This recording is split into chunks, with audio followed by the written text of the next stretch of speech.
Hello, কেমন আছেন সবাই? আশা করি সবাই ভালো আছেন। আজকে যেমন পার্সেল বলি বাজার করো যাই দেই। তো বাজার পাইলাম, এটা আমার চিবিনাং বাজারের ব্রিজ, মসজিদ, খুব সুন্দর ভিউ। তো পার্সেল এলা ওয়েট করে আছে আমার জন্যে। তো যাই, চলো তোমরা সবাই ভিডিওটা দেখে থাকেন।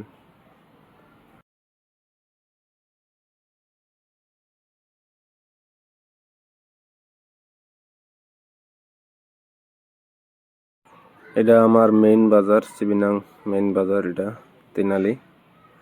বর্তমান বাজারের কন্ডিশন খুবই খারাপ। তো টার্ন তিনালি পাইলাম, যাবো আমরা ব্যাংকের ওড়াই।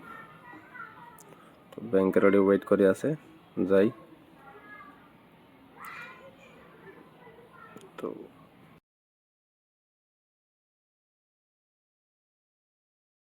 তো ফাইনালি আসে গেলাম। এই ভাইটি হয় পার্সেল দেওয়ার মানুষ। তো পার্সেলটা নিলাম, নিয়ে পেমেন্ট করলাম, করেই গাড়ির টিকিট দিলাম। এখন যাব। ধন্যবাদ সবাইকে।